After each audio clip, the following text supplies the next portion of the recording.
नमस्कार, वेलकम। एक बार फिर से आपका स्वागत है इज इकोनॉमिक्स में। मैं एसके झा, आपका इकोनॉमिक का टीचर। अब हम लोग वॉल्यूम 2 में एंटर कर रहे हैं, यानी जो हमारा टॉपिक है आरबीआई से जो रिजर्व ट्रांसफर गवर्नमेंट को हो रहा है उसके पार्ट 2 में। तो ये बहुत ही कंट्रोवर्शियल है। तो लास्ट क्लास में पार्ट 1 में हमने डिस्कस किया था कि आरबीआई के दो रिजर्व्स को, एक रिवैल्यूएशन रिजर्व और दूसरा कंटीजेंसी फंड, जिसको हम लोग रेवेन्यू रिजर्व के नाम से भी जानते हैं।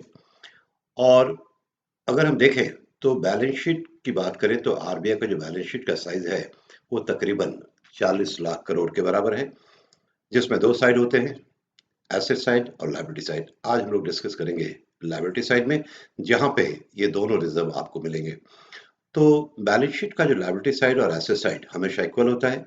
तो liability side of the balance sheet of the RBI ये भी 40 लाख करोड़ के बराबर है, लेकिन उसमें जो 28% के आसपास है, टू बी प्रिसाइज 28.6%, ये इसे हम कहते हैं इकोनॉमिक कैपिटल।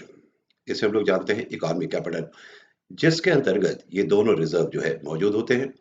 जो बाकी 72% या 72% है, वो आरबीआई जो नोट छापती है वो उसका मॉनेटरी ऑब्लिगेशन है, मौद्रिक दायित्व है, और ये आपको 72% के आसपास है।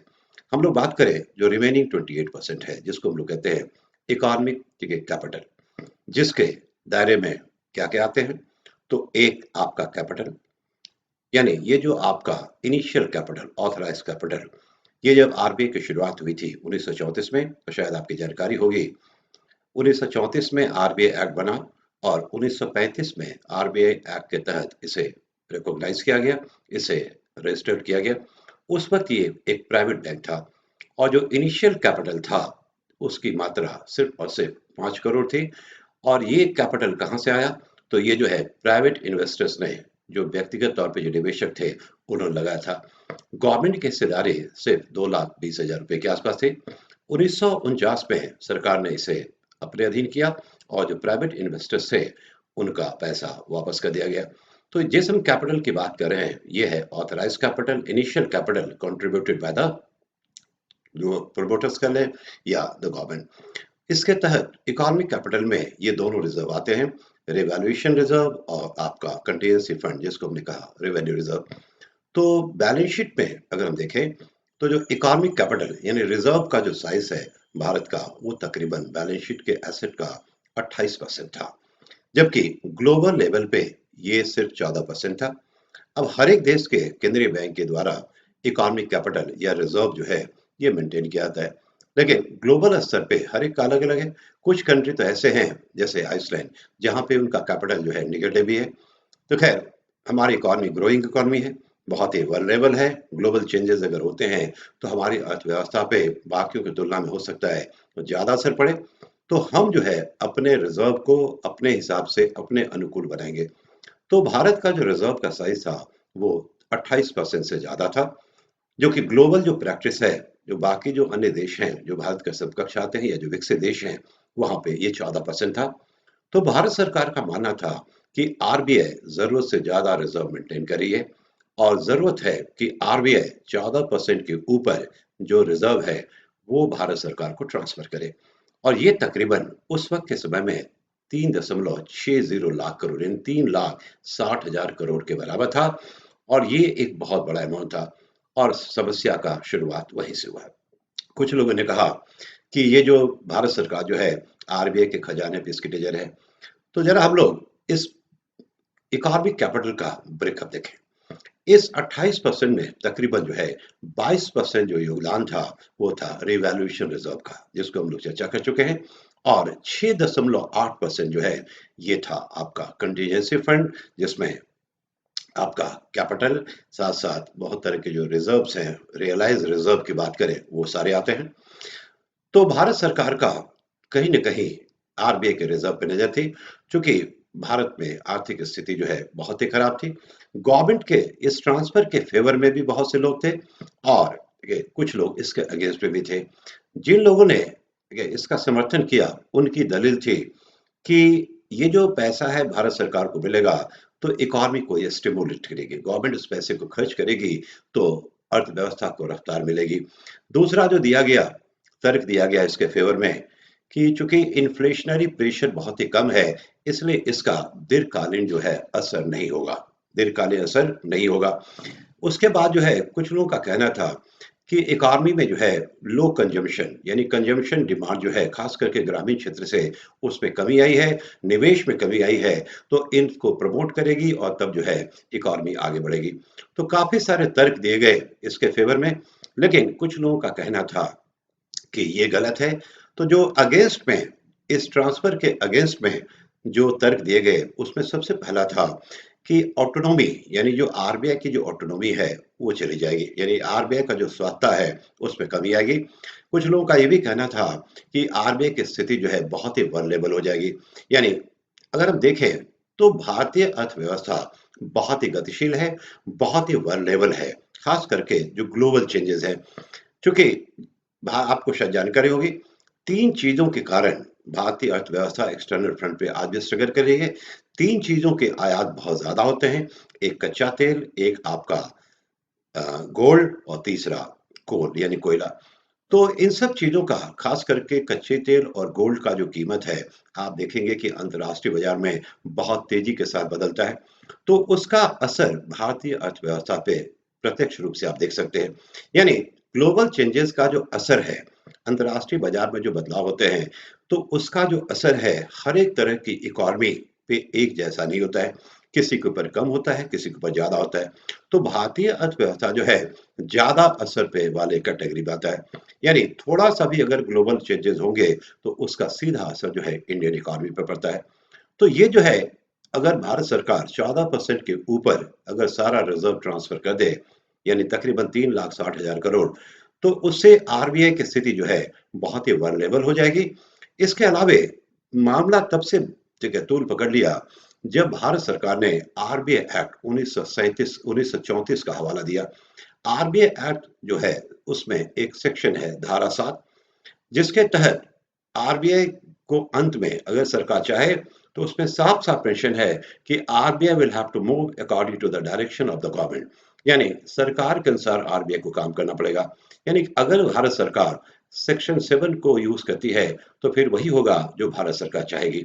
लेकिन भारत सरकार इन सब विवादों से बचना चाहती थी, तो इसके लिए भारत सरकार ने क्या किया, एक कमेटी बनाई, ये विमल जालान कमेटी, नवंबर 2018 में, और उनसे सुझाव मांगे गए, उनसे सुझाव मांगे गए।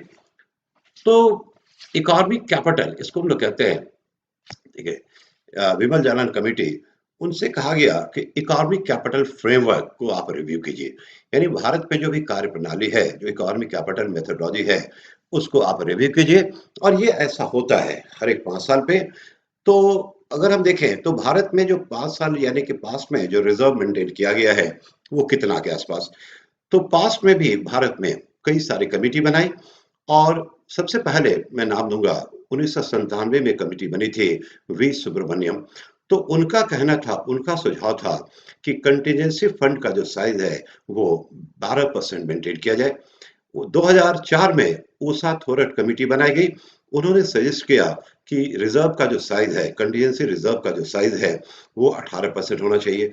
उसके बाद 2013 में वाई एच मैलेगन कमेटी बनी थी।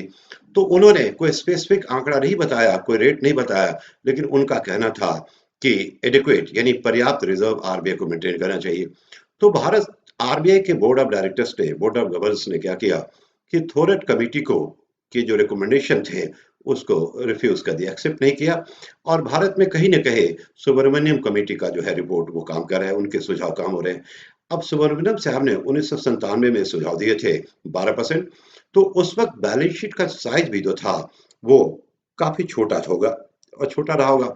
तो बैलेंस शीट का साइज काफी छोटा रहा होगा, तो उस वक्त का 12% हो सकता है कि आज के 6% से भी कम हो। तो खैर, तो ये जो विमल जालान कमेटी बनी थी, तो उनसे कहा गया कि आप जो है जो इकोनॉमिक कैपिटल की जो कार्य प्रणाली होगी वो रिव्यू करें। इकोनॉमिक कैपिटल आरबीआई कितना मेंटेन करे, और उसके बाद ठीक है आरबीआई सजेस्ट करे कि उसकी कार्य प्रणाली कैसी हो, जो लगातार तकरीबन 5 साल के बाद जो है रिव्यू होता है। तो उन्होंने ठीक है बहुत सारे जो उनके कार्य थे विमल जालान साहब को, कि बहुत सारे मुद्दों पे उनके जो एरियाज थे जिन पे उनको रिव्यू करना था, अपना ओपिनियन देना था। सबसे पहले तो उनका ये था ठीक है, कि करेंट जो प्रोविजंस हैं और जो रिजर्व्स हैं, ठीक है, आरबीआई को उसको क्या करना, ठीक है, इवैल्यूएट करना, और साथ साथ जो बाकी जो सेंट्रल बैंक हैं, दूसरे देशों के जो केंद्रीय बैंक हैं, उनसे उसको कंपेयर करना। उसके बाद, ठीक है, जो रिस्क का जो प्रोविजन करती है आरबीआई, तो उसके लिए एप्रोप्रिएट जो है, ठीक है, एक मेथड यानी कार्यप्रणाली तैयार करना। उसके बाद तय करना कि क्या आरबीआई के पास जो है जरूरत से ज्यादा रिजर्व है या कम रिजर्व है, और है तो कैसे ट्रांसफर किया जाए, किस रूप में ट्रांसफर किया जाए, और साथ साथ एक सुटेबल सरप्लस डिस्ट्रीब्यूशन पॉलिसी, यानी जो आरबीआई का सरप्लस जिसको डिस्ट्रीब्यूट करेगी, लाभांश के रूप में भारत सरकार को देगी, तो उसका एक मेथड वो सजेस्ट करें। तो इन्होंने, ठीक है, अब आप देखें कि जलान साहब ने क्या क्या सजेशन दिया।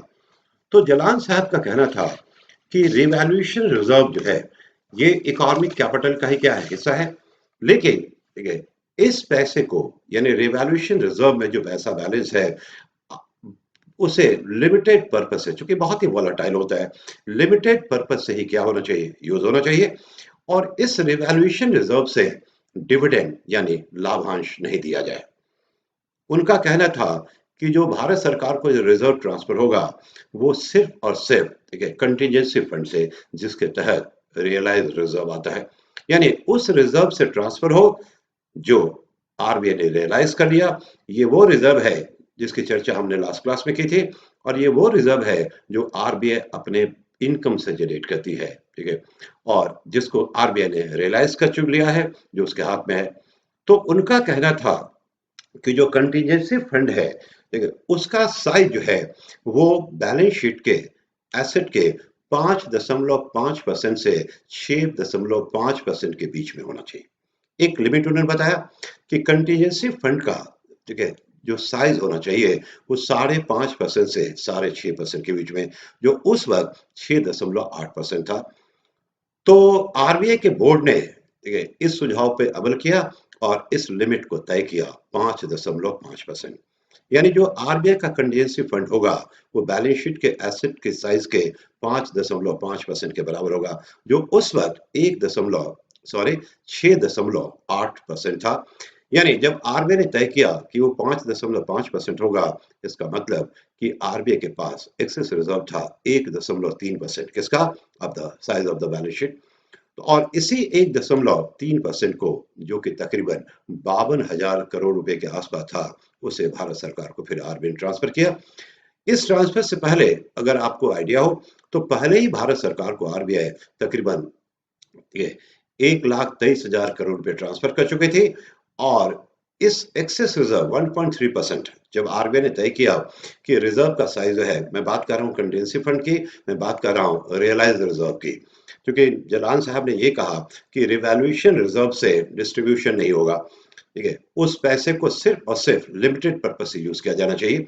तो 5.5% जब आरबीआई के बोर्ड ने अप्रूव किया, तो पाया गया कि आरबीआई का जो एक्चुअल रिजर्व है वो 6.8% है, जो कि 1.3% ज्यादा है, और वो मात्रा में, ठीक है, 52,000 करोड़ से ज्यादा था। तो फिर ये एक्सेस पैसा आरबीआई ने भारत सरकार को ट्रांसफर किया। तो कुल मिला के भारत सरकार को आरबीआई ने तकरीबन 1,76,000 करोड़ रुपए क्या किए, ट्रांसफर किए। अब ये लिमिट सेट है कि 5.5%, ठीक है। ये तो बात है सिर्फ कंटीजेंसी रिजर्व की। इसके अलावे उनका जो अगला सुझाव था कि जो भारत का कुल रिजर्व जो 28% था, और उस वक्त भारत की जो रैंकिंग थी ग्लोबल स्तर पे, तो फिफ्थ था, यानी दुनिया में सिर्फ 4 ही सेंट्रल बैंक ऐसे थे जो रिजर्व जो है परसेंटेज टर्म में आरबीआई के एसेट साइड के, उसके भारत से के आरबीआई से ज्यादा मेंटेन करे थे। तो भारत की जो रैंकिंग थी वो 5वीं। यहां मैं आपको क्लियर कर दूं कि दुनिया में कोई ऐसा फिक्स सिस्टम नहीं है, हर एक सेंट्रल बैंक अपने हिसाब से काम करती है, और फिक्स मेथोडोलॉजी नहीं है, यानी फिक्स तरीका नहीं है, कोई फिक्स रेट नहीं है कि सेंट्रल बैंक इतना ही मेंटेन करेगी। हर एक सेंट्रल बैंक का अपना अलग अलग है। कुछ सेंट्रल बैंक हैं जिनका रिजर्व निगेटिव भी है, जिसमें मैंने नाम लिया आइसलैंड का। तो भारत की रैंकिंग 5वीं थी। लेकिन एक चीज आप ध्यान दें, तो भारत को आप दूसरे देशों से कंपेयर ना करें। क्योंकि इंडियन इकॉनमी अभी ग्रोइंग इकॉनमी है और बहुत तेजी के साथ आगे ग्रो कर रही है। तो उस केस में और खास करके इंडियन इकॉनमी जो ग्लोबल चेंजेस होते हैं, उससे बहुत ही जल्द और बहुत ज़्यादा प्रभावित होती है। तो भारत जैसे देश में रिज़र्व की मात्रा थोड़ी अधिक होनी चाहिए। तो खैर, तो एक तो कंटीजेंसी रिजर्व यानी जो 6.8% था, तो उसको घटा के 5.5% किया गया।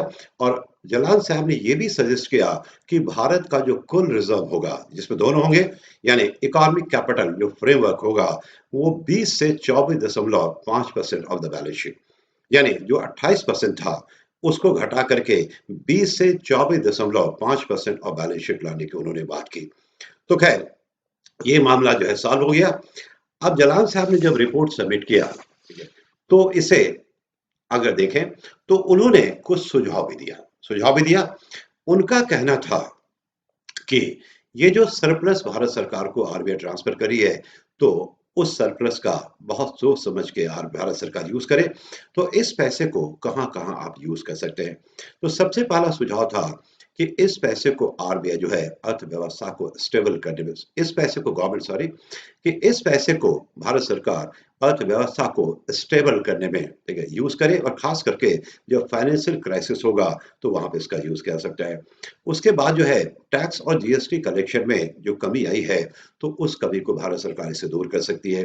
तीसरा, उन्होंने सजेशन दिया कि जो पब्लिक सेक्टर बैंक हैं, सरकारी बैंक हैं, उनके पूंजीकरण रिकैपिटलाइजेशन के लिए इस पैसे को यूज करें।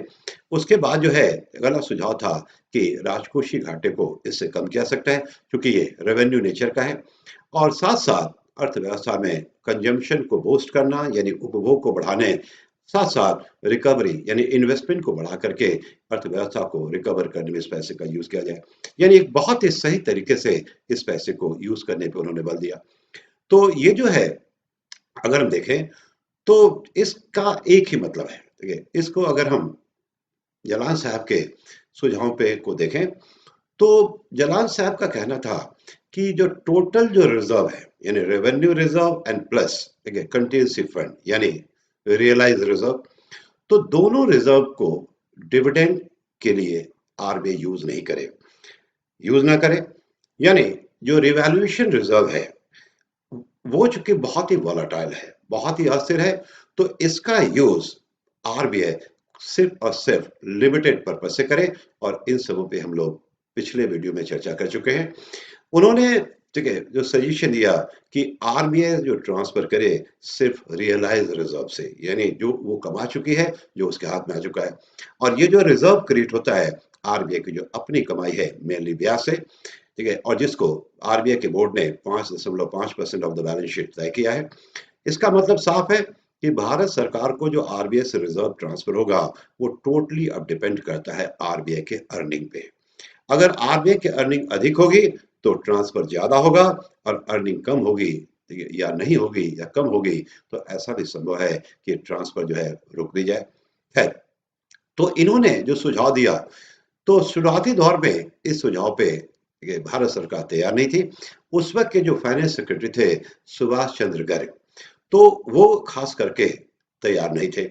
उनका कहना था कि गवर्नमेंट को और पैसा चाहिए, और इसलिए आरबीआई जो है रिवैल्यूएशन रिजर्व से भी भारत सरकार को पैसा ट्रांसफर करे, जो विमल जला ने जिसका विरोध किया था। तो सुभाष चंद्र गर्ग साहब का कहना था, एक लेमन टर्म में जानते हैं, कि वो ही wanted to draw more money from the RBI using revaluation reserve, कि रिवैल्यूएशन रिजर्व से भी, ठीक है, भारत सरकार को आरबीआई पैसे ट्रांसफर करे, जो आज जलाल साहब ने मना किया। तो खैर, ठीक है, मामला अटक गया। लेकिन तब अंत में गर्ग साहब को पोस्ट से हटा दिया गया, और उनके जगह पे राजीव कुमार जी को फाइनेंस सेक्रेटरी नियुक्त किया गया, और जिन्होंने आरबीआई बोर्ड के साथ क्या किया, सहमति जताई। यानी अब जो है सब कुछ क्लियर है कि भारत सरकार को आरबीआई के रिजर्व से पैसा तो ट्रांसफर होगा, लेकिन, ठीक है, सीमाएं हैं उसकी, कुछ लिमिटेशन है। सबसे पहला, मैं अब कंक्लूड करने जा रहा हूं, सबसे पहला कि रिवैल्यूएशन रिजर्व, चाहे वो कितना भी अधिक क्यों ना हो, उस रिजर्व से भारत सरकार को आरबीआई पैसे ट्रांसफर नहीं करेगी। दूसरा, भारत सरकार को आरबीआई ट्रांसफर करेगी सिर्फ रियलाइज रिजर्व से, जो कि आरबीआई की जो अपनी कमाई है, यानी मेनली इंटरेस्ट, उससे ट्रांसफर करेगी। लेकिन वो भी in excess of 5.5% of the balance sheet. ठीक है, यानी बैलेंस शीट का जो साइज है उसके 5.5% पे उसे मेंटेन करना है और उसके ऊपर ही जो होगा सरप्लस वो भारत सरकार को ट्रांसफर होगा। तो ये जो है अब ये सब चीजें फाइनल हो चुकी हैं और जालान साहब का एक ये भी सुझाव था कि ये जो एक्सेस सरप्लस भारत सरकार को आरबीआई ट्रांसफर कर रही है वो एक बार में ना करे बल्कि over the period of time यानी धीरे धीरे करे, तकरीबन 3 से 5 साल के भीतर। तो इन सब चीजों पे अमल हो रहा है और देखते हैं। ठीक है, अब आरबीआई क्या करती है। ठीक है, तो यहाँ तक जो है इस टॉपिक को हम लोग अब कंक्लूड करते हैं। ठीक है, तो आई होप कि अब आपके समझ में आ गया होगा कि कंट्रोवर्सी क्या था, लेकिन अब सब चीजें क्लियर हो चुकी हैं। इसमें कुछ भी गलत नहीं था क्योंकि आरबीआई भारत सरकार ठीक है, का बैंक है, भारत सरकार का फाइनेंशियल एडवाइजर भी है और साथ साथ भारत सरकार का डेप्ट मैनेजर भी है। तो अगर भारत सरकार को पैसे चाहिए और आरबीआई के पास अगर सरप्लस है यानी जो रिक्वायरमेंट है उससे अगर ज्यादा है तो फिर ट्रांसफर करने में कोई बुराई नहीं है। लेकिन देखिए, इससे आरबीआई को गवर्नमेंट को ये सुनिश्चित करना होगा कि आरबीआई की जो आर्थिक स्थिति है, RBI should not become very very vulnerable. खास करके आरबीआई के बहुत सारे रिस्क हैं जिसे आरबीआई कवर करती है अपने रिजर्व से। तो इतना ही आज के लिए। आई होप कि आपके समझ में आ गया हो। तो उम्मीद है ठीक है, अगले क्लास में हम लोग एक नए टॉपिक के साथ आएंगे। तब तक के लिए शुभ रात्रि।